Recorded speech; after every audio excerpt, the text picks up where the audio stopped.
సరే ఈ ఫలితంతో మిగతా రాష్ట్రాల్లో అధికారంలో ఉన్న పార్టీలు గానీ, ఎలాంటి మార్పు ఆలోచించాలి? అంటే మీరన్నట్టుగా తమిళనాడు అన్ని పారామీటర్స్‌లో బెస్ట్ పెర్ఫార్మన్సే ఇస్తోంది.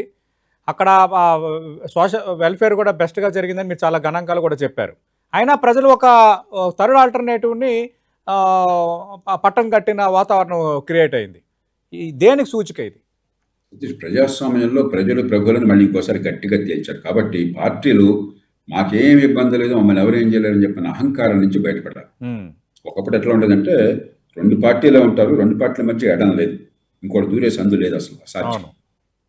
ఎవరన్నా వచ్చినా కూడా కొంతకాలం కొద్దిపాటి ఓటు ప్రభావం. చిరంజీవి గారు మరి జనాకర్షణ బహుశా విజయకర్త అంతకంటే ఎక్కువే మన తెలుగు రాష్ట్రాలు ఉన్నాయి. ఈ సినిమా నేను చూడడం నాకు తెలియదు ఆయన ప్రభావం ఏంటో.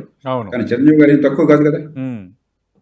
కొన్ని ఒక 15-16% ఓట్లు వచ్చినాయి, 17-18 సీట్లు వచ్చినాయి, అంతకంటే ఎక్కువ ప్రభావం చూపెట్టలేదు. దాని తప్పు కాదు, ఎందుకంటే మన ఎన్నికల వ్యవస్థలో 3వ పార్టీకి స్థానం లేదు.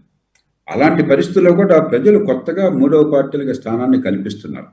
లోక్సత్తాకి స్థానం ఇవ్వలేదు, మరి చిరంజీవి గారి స్థానం ఇవ్వలేదు, పవన్ కళ్యాణ్ గారికి స్థానం ఇవ్వలేదు. అక్కడ ఆప్ కానీ ఇతర పార్టీలు వచ్చినాయని చెప్పంటే ఒక పార్టీ ప్రజల మనసులో అంతర్ధానమై 3వ పార్టీగా రాలా, ఒక 2వ పార్టీని ప్రజలు చంపేశారు. ప్రజల మనసు నుంచి తొలగిపోయింది వివిధ కారణాల వల్ల. అలా కాకుండా 2 బలమైన పార్టీలు ఉన్నప్పుడు పెద్దగా అద్భుతాలేమీ జరగలేదు, అక్కడ అనూహ్యమైన సంఘటన జరగలేదు.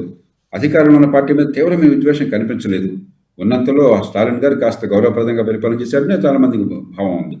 గతంలా కాకుండా మన పెత్తందరి రాజకీయం కూడా లేదు. అదే తమిళనాడు ఎట్లా ఉండేది, వీళ్ళు అధికారంలో ఉంటే వాళ్ళు అసెంబ్లీలో కూడా కూర్చునే అవకాశం లేదు, వాళ్ళు అధికారంలో ఉంటే అసెంబ్లీకి కూడా వెళ్ళారు. అట్లా కాకుండా కొంచెం మర్యాదపూర్వక రాజకీయాలు, చాలా రకాలుగా కొంచెం ఒక మంచి వాతావరణం ఉందన్న భావం కలగజేశారు. అయినా కూడా ప్రజలు తిరస్కరించారు 2 పార్టీలను అని చెప్పంటే ఖచ్చితంగా అది లోతైన ఆలోచించారు. ఇది ప్రజాస్వామ్యంలో మంచి మార్పుకి సంకేతమా, లేకపోతే తీవ్రమైన అసంతృప్తికి ఆగ్రహానికి సంకేతమా మనం చూసుకోవాలి.